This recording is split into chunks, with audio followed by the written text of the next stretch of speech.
నమస్తే అండి. కథల నేస్తానికి స్వాగతం. ఈరోజు మనం అరుణ్ కుమార్ ఆలూరి గారు రచించిన వంట చేయగలవా ఓ నరహరి అనే ఓ హాస్య కథను విందామండి. ఈ కథ 2023 అక్టోబర్ 29న ఈనాడు మ్యాగజైన్లో ప్రచురించబడింది. ఇక కథలోకి వెళ్దామా? 100 అబద్ధాలు ఆడి ఒక్క పెళ్లి చేయమన్నారు. అలాంటిది ఒకే ఒక్క అబద్ధం ఆడి పెళ్లి కుదిర్చితే ఇలా చిర్రుబుర్రులాడతాడేంటి పిచ్చి సన్నాసి అని తెగ మదన పడుతోంది కాముడి బామ్మ. ముద్దుల మనవడు ఇంటికి ఇంకా రాకపోయేసరికి టీవీలో ధారావాహిక చూస్తూ అందులోని ఒక్కో నటుడి హావభావాల్ని అన్ని కోణాల్లోంచి తిప్పి చూపిస్తూ ఉన్న గ్యాప్లో గతాన్ని గుర్తు చేసుకోసాగింది. దాదాపు 30 ఏళ్ల క్రితం, అంటే కాముడు బుడిబుడి నడకలు వేస్తున్న సమయంలో కాముడు తండ్రి అంటే బామ్మ ఏకైక సంతానం. అతనికే తెలియని దేశ ద్రవ్యోల్బణం గురించి, భాగ్యనగరంలో తను తన భార్య ఇద్దరూ కలిసి ఉద్యోగం చేస్తేనే తప్ప బతికి బట్టకట్టలేని దౌర్భాగ్యం గురించి తన తల్లికి తల్లడిల్లిపోయేలా చెప్పి చివరాకరణ కాముడిని నువ్వే పెంచాలమ్మా అంటూ కాళ్ల మీద పడ్డాడు. అదంతా వ్యవసాయం చేయడానికి చేయించడానికి ఒళ్ళొంగక ఆడుతున్న నాటకం అని తెలిసినా 30 ఎకరాల బంగారం లాంటి భూమిని వదిలేసి వాళ్లతో పట్నం ఎలాగూ వెళ్ళలేని బామ్మ కనీసం మనవడితోనైనా కాలక్షేపం అవుతుందని సరే అంది. కాముడికి 10 ఏళ్లు నిండే సమయంలో అతని అమ్మా నాన్న చేయకూడని ప్రయత్నాలన్నీ చేసి అమెరికాకి వీసా తెచ్చుకున్నారు. కాముడిని తీసుకువెళదామని ఇంటికి వస్తే కాముడు వాళ్ళని యగాదిగా చూసి, నాకు అమ్మైనా నాన్నైనా అన్నీ నా బామ్మే, ఆమెను వదిలి ఎక్కడికి రాను అని వాళ్ళ మొహం మీద తెగేసి చెప్పాడు. దాంతో చీకేసిన మామిడి టెంకలా మారిపోయిన మొహాలతో అమెరికా వెళ్ళిపోయారు. ఆ తర్వాత కాముడు అమ్మా నాన్న అప్పుడు ఇప్పుడు అని రావడానికి ప్రయత్నించారు. కానీ డాలరు విలువ ఎప్పటికప్పుడు పెరుగుతూనే ఉండటం, పైగా విమాన ఖర్చులతో పాటు సెలవులు పెట్టి వస్తే గంటకింత అని డాలర్లు వెనకేసుకునే అవకాశం ఇండియాలో లేకపోవటం వల్ల రాలేకపోయారు. అక్కడ పెంచడానికి బామ్మలేదు కాబట్టి మరో బిడ్డను కనే సాహసమూ చేయలేదు. కాముడు అక్కడికి వెళ్ళలేదు. అయితే అతనికి వయసు పెరుగుతున్న కొద్దీ డాలర్ మార్పిడి రేటు తెలిసొచ్చి అమ్మా నాన్నలను గుర్తించి వారికి వారి హోదానిచ్చి అప్పుడప్పుడు ఫోన్లో మాట్లాడేవాడు. ఏదో ఒకటి చదవాలి కాబట్టి ఇంజనీరింగ్ కూడా 6 ఏళ్లలో శ్రద్ధగా పాసై షబాష్ అనిపించుకుని చదువుకు రిటైర్మెంట్ ప్రకటించాడు. ఈలోపు ఖాళీగా ఉండకుండా అమ్మా నాన్న పంపించిన డాలర్లు, పంటల మీద వచ్చిన రూపీలు అన్నీ పోగు చేసి 30 ఎకరాలను 80 ఎకరాలు చేశాడు. రాష్ట్రం విడిపోవటంతో డిమాండ్ పెరగటము, రియల్ ఎస్టేట్ వాళ్ళు భూములు దొరక్క ఇబ్బడి ముబ్బడిగా రేట్లు పెంచడము వల్ల ఆ భూమి విలువ 100 కోట్లయింది. కానీ ఒక్కటే కష్టం వచ్చింది. 100 కోట్ల ఆ ఆసామికి కళ్యాణ గడియలు మాత్రం ఇంకా రాలేదు. అమెరికాలో ఉన్న అమ్మా నాన్న లక్షలు తగిలేసి మ్యారేజ్ బ్యూరోలో ఫోటోలు డౌన్లోడ్ చేసుకుని కాముడికి ఫార్వర్డ్ చేసిన పెంట మొహాలు అంటూ డిలీట్ చేశాడు. దాంతో కొడుక్కి పెళ్ళవుతుందో లేదో అన్న బెంగతో తక్కువ గంటలు పనిచేసి తక్కువ డాలర్లు పంపించసాగారు కాముడు పేరెంట్స్. నా మనవడికేం తక్కువ, పెంచి పెద్ద చేశాను, లక్షణమైన సంబంధం చూసి పెళ్లి చేయలేనా, చేసి చూపిస్తాను అని వీడియో కాల్లో తన కొడుకు కోడలతో శపథం చేసింది బామ్మ. అది ఎంత పెద్ద తప్పో తర్వాత తెలిసొచ్చింది. సంబంధాలు వెతుకుతున్న క్రమంలో బామ్మకి ముందుగా తెలిసొచ్చిన విషయం ఏంటంటే ఆడవారి జనాభా తక్కువగా ఉందని, తమ సామాజిక వర్గంలో అమ్మాయిలు ఇంకా తక్కువని, అందులో డిగ్రీ చదువుకున్నవారు ఇంకొంచెం తక్కువ అని, పేదింటి పిల్లను చేసుకోవచ్చు కదా అనుకుంది. కానీ 100 కోట్ల ఆస్తిని చూసుకోవాలంటే కనీసం 10 కోట్ల రూపాయల ఆస్తి ఉన్న పిల్లైనా ఉండాలి కదా అని అందరూ సలహా ఇవ్వటంతో ఆ విషయాన్ని చెక్ లిస్టులో పెట్టింది. బావమరిది లేకపోతే అత్తవారింటికి వెళ్ళాక కనీస మర్యాదలు దక్కవని స్నేహితులు హితబోధ చేస్తే దాన్ని చేర్పించాడు కాముడు. ఇక జాతకాలు కూడా కలవాలి కాబట్టి అన్ని వడపోతల తర్వాత ఆ జిల్లాలో ఒక్క అమ్మాయి కూడా దొరకలేదు. దాంతో కొంచెం సడలింపులు ఇవ్వాలని నిర్ణయించుకున్నారు. బావమరిది అంత ముఖ్యమా కాముడు? ఆలోచించు. పెళ్ళైన ఏడాది అత్తవారింటికి మహా అంటే ఓ 4-5 సార్లు వెళ్తావు. తర్వాత 2-3 సార్లు కూడా వెళ్ళవు. బావమరిది ఉంటే మందు అరేంజ్ చేస్తాడు, లేకపోతే నువ్వే వెంట తీసుకువెళ్ళు. కడుపులో పడడం ముఖ్యం కానీ గ్లాసులో ఎవరు పోస్తే ఏంటి చెప్పు. వాళ్ళెవరో కొత్త అల్లుడికి 100 రకాల పదార్థాలతో భోజనం పెట్టారని నువ్వు అలాంటివి ఎక్స్పెక్ట్ చేయకు. అలాంటివి ఎవరూ పెట్టరు. పెట్టినా సోషల్ మీడియాలో ప్రచారం కోసం తప్ప ప్రేమ పాడు ఏవీ ఉండవు. ఎందుకంటున్నానంటే అంత ప్రేమున్న వాళ్ళైతే స్వయంగా వండి పెట్టాలి కానీ బయట నుండి తెప్పిస్తారా చెప్పు. అవన్నీ తిన్న ఆ సంక్రాంతి అల్లుడు ఆ తర్వాత ఉగాది వరకు హాస్పిటల్ చుట్టూ తిరిగి అంతకు 100 రెట్లు ఖర్చు పెట్టి కోల్పోయిన ఆరోగ్యాన్ని తిరిగి కొనుక్కున్నాడు. అంత కావాలంటే వైజాగ్ వెళ్ళి బఫే భోజనం చేసి వచ్చేయి అని కజిన్ అనటంతో చెక్ లిస్ట్ నుండి బావమర్దిని తీయించాడు. మనకి 100 కోట్ల ఆస్తి బ్యాంకులో డబ్బు రూపంలో లేదు, భూమి రూపంలో ఉంది. ఒకవేళ అనుకోకుండా ఆ భూమి ఏ ముంపు ప్రాంతం కిందకో రాత్రికి రాత్రే మారిందనుకో, 10 కోట్లు కూడా ప్రభుత్వం నుంచి రావు. కాదు, ఏ రాజకీయ నాయకుడి కన్నే పడిందనుకో, ఆ 10 కోట్లు కూడా దక్కవు. ఈ లెక్కన మనకు 10 కోట్లున్న సంబంధం ఎందుకు? కులము మతము మనకేమన్నా కూడు పెడతాయా? తెలివి మంతురాలైన అమ్మాయి దొరికితే చాలు, సంవత్సరంలో అన్నీ నేర్చుకోదు అని ఇంకో కజిన్ కూడా శుతిమెత్తగా మందలించడంతో వాటిని కూడా చెక్ లిస్టులోంచి తీసేశాడు. అంతేకాకుండా చుట్టుపక్కల ఉన్న 4 జిల్లాల్లో కూడా సంబంధాలు వెతకమని అందరికీ చెప్పాడు. ఈలోపు కాముడికి 30 ఏళ్లు నిండిన పండుగ వచ్చింది. నిజానికైతే గ్రాండ్గా స్నేహితులకు పార్టీ ఇవ్వాలి కానీ అలా ఇస్తే తనకు 30 నిండిన విషయం అందరికీ తెలిసిపోతుందని పార్టీ ఇవ్వకుండా తన వయసు 29 దగ్గరే ఆపేశాడు. ఒకప్పుడు అమ్మాయిలు గౌన్లోంచి లంగా ఓణీలోకి మారేటప్పుడు ఫంక్షన్ చేసేవారు, వాళ్ళు పెళ్లికి సిద్ధంగా ఉన్నారు అని చెప్పడానికి. ఇప్పుడేమో అబ్బాయిలు ఇలా వయసు దాచేస్తున్నారు, కలికాలం అంటే ఇదేనేమో అని కాముడు బామ్మ తెగ బాధపడిపోయింది.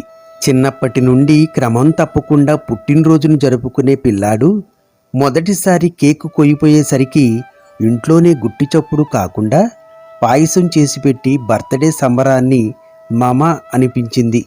అందరూ తలో చేత్తో ఫోన్లు చేసి వెతగ్గా చుట్టుపక్కల 4 జిల్లాల్లో కలిపి 10 సంబంధాలు దొరికాయి. వారానికి ఒక పెళ్లి చూపులకు వెళ్లాలని నిర్ణయించుకున్నారు. ముహూర్తం చూసుకుని మొదటి పెళ్లి చూపులకు వెళ్ళారు. అమ్మాయి అందం చూసి ఇదే ఖాయమైతే ఎంత బాగుండో అని మనసులోనే దేవుళ్లను మొక్కుకుంది బామ్మ. కాముడు సైలెంట్ అయిపోయాడు. అంటే మనసులోనే సిగ్గుతో రంకెలేస్తున్నాడన్నమాట. అంత అందమైన అమ్మాయి అన్నాక ఈ రోజుల్లో ఆమెకో యూట్యూబ్ ఛానల్ ఉండడం సహజం కదా. దాంతో ఆ అమ్మాయి తన మొదటి పెళ్లి చూపులను పెళ్ళికొడుకు వాళ్లకు తెలియకుండా తన ఛానల్లో లైవ్ పెట్టింది.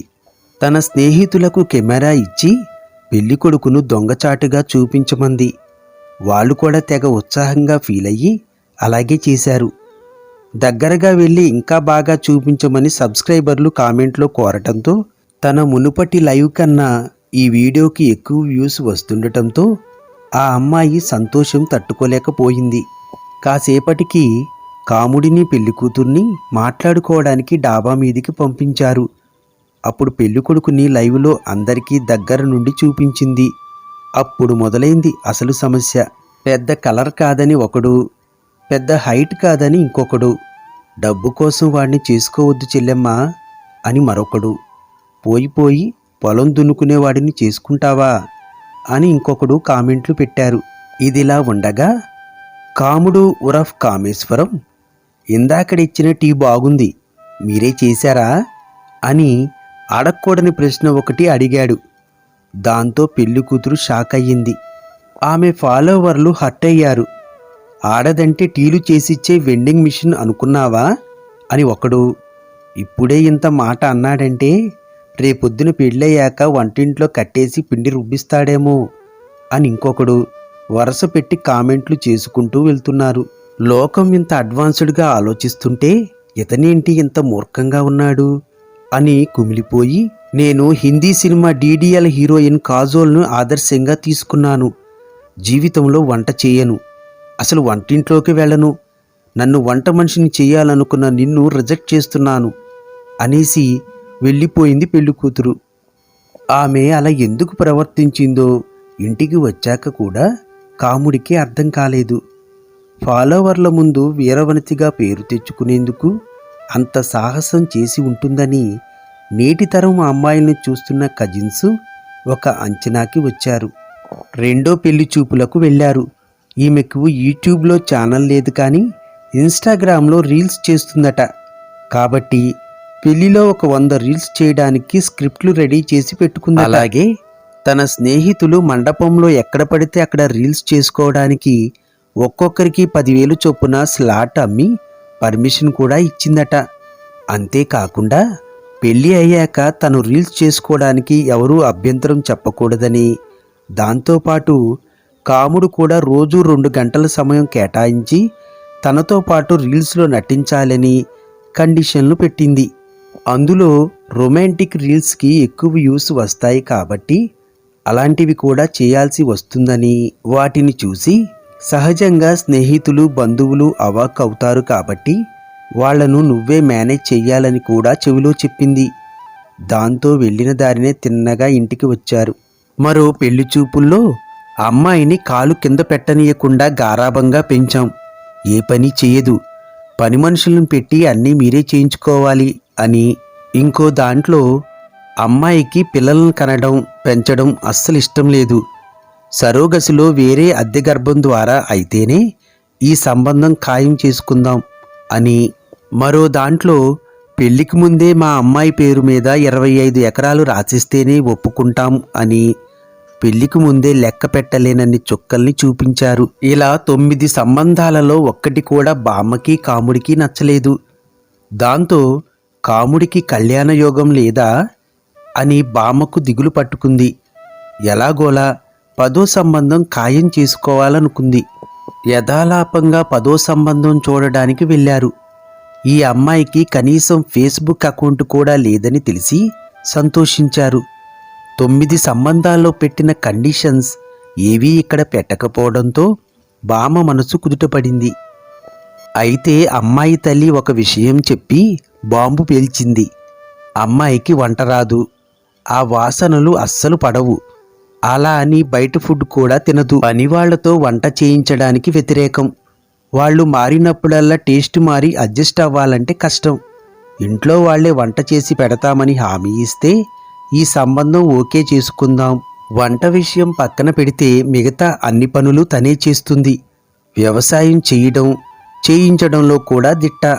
వేరే హెల్త్ ప్రాబ్లమ్స్ కూడా ఏమీ లేవు అని రిపోర్ట్ చూపించేసరికి పుష్టిగా ఉన్న అమ్మాయిని చూసి బామ్మ ఒక్క క్షణం కూడా ఆలస్యం చేయకుండా, మా కాముడికి వంట చేయడం అంటే ఎంతో సరదా, నాకన్నా బాగా వంట చేస్తాడు తెలుసా, 100 మందికి వండి పెట్టే సత్తా ఉంది అని చెప్పేసింది.